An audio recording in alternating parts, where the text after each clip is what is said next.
It hurts, and it's not your fault. One of the things about the Buddha's teachings is that it doesn't orient itself towards bliss. It orients itself towards noticing what doesn't feel so comfortable. The simple things that don't feel so comfortable. The way our body hurts. The way we can get too full if we eat too much. The way when we look at a beautiful sunset, sometimes there can be a sadness as we watch it fade.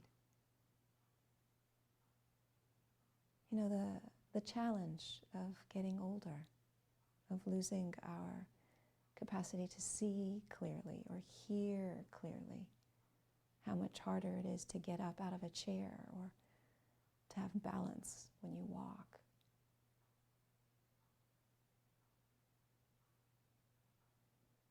These things are uncomfortable. It's not your fault. You haven't done something wrong. That you're getting older. You haven't done something wrong that a sadness emerges when something that you love is fading.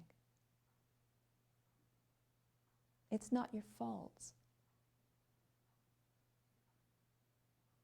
when you feel frustrated, when you can't get what you want. Or you're dealing with what you don't want.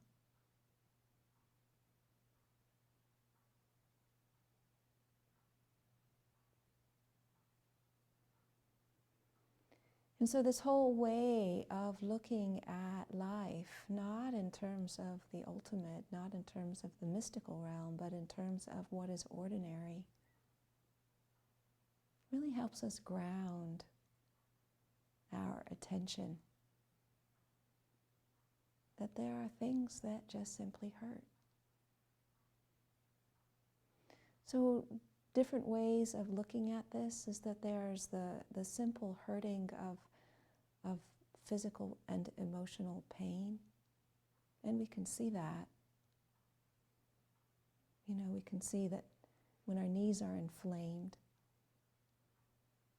when our back is sore, when we've got a flu, when we're in the hospital with an illness, it hurts. It hurts physically, it hurts, and it hurts because we can't do the things that we normally do. You know, when we feel grief, it's unpleasant. It's not the same as feeling joy. When we feel desolation, it's not the same as feeling satiation. So with all of the things in this world that we experience that have challenges to them, there's a natural tendency to pull back and away from them, from it. And that, as an observation, is an important observation because it can give us some instructions on how to work with it.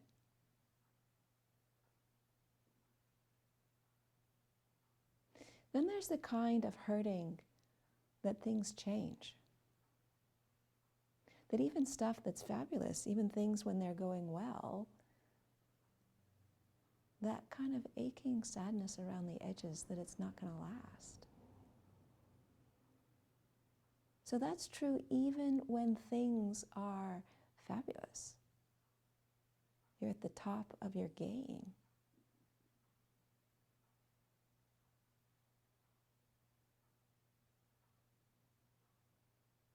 It changes. I think a lot of the agitation that people are experiencing in this world right now, there's many, many, many reasons for it, so I don't want to oversimplify it, but one possible reason why there is so much unsettledness right now is because we went from having more a sense of stability to much less sense of stability in a very short period of time, just because of an election and the impact of that election and the magnitude of what shifted with an election. Things change. Sometimes change is slow. Sometimes change is so fast, it's really hard to keep on top of it. So when things change that are terrible, dreadful, excruciating, we're happy. But when we're happy and it changes, we're sad. There's a great story about a man who was struggling because he thought his wife was noisy and he felt crowded in the house because of the way that she was. And so he went and he complained, and he was pouring his heart out to the rabbi. And he said, you know, I'm just so unhappy. We live in a really small house and there's no space, and my wife is loud and noisy and I feel crowded. And the rabbi said, do you have any chickens? The man said, yeah, but what's that got to do with my wife? He said, bring the chickens into the house. So he brought the chickens into the house and he went back. He says, Rabbi, that's terrible. It's worse. It's even more crowded. It's even more noisy. It's even more dirty. That's terrible, Rabbi. And the rabbi said, do you have any goats? And the man said, yeah, I've got one goat. He said, well, bring the goat into the house. So he had faith in the rabbi. He knew the rabbi was a wise man. He didn't understand the thinking. He wasn't tracking what he was doing, but he had enough faith in him to bring the goat into the house. And he went back and he said, Rabbi, it's terrible. It's so filthy and dirty and noisy, and the goat's chasing the chickens, and the chicken is chasing the goats, and my wife is hollering, and oh my goodness. And then he said, do you have a cow?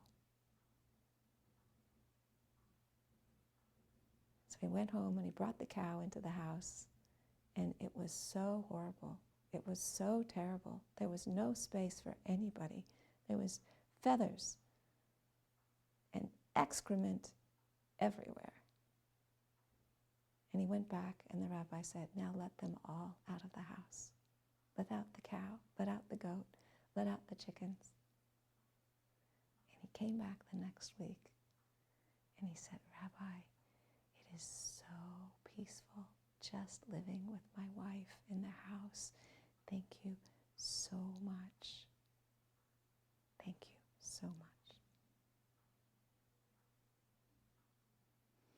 So there's different kinds of change. There's different kinds of pain. There's the pain of pain, the pain of change. And then there's the pain of intrinsic existence, the pain that is part of just being alive. It's the pain of having a body, heart, and mind that's not related to pain. And it's not related to change. It's the inherent unsatisfactoriness that is part of just the impingement of sense and sense contact.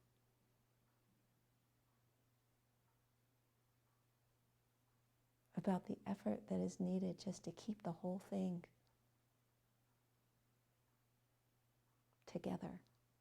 The fact that we need to eat every day. The fact that no matter how often we clean ourselves, we still need to clean ourselves again.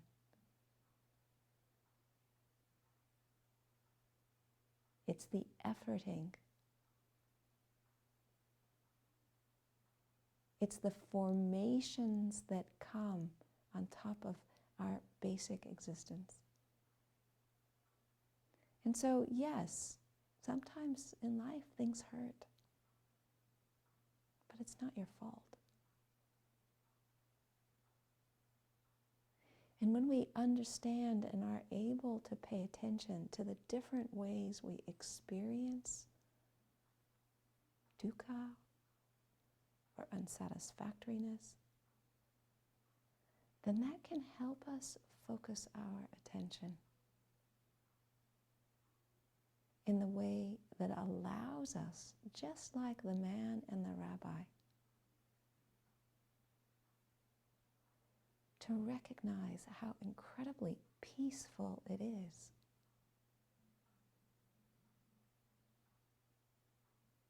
when we let out the cow and the goat and the chickens.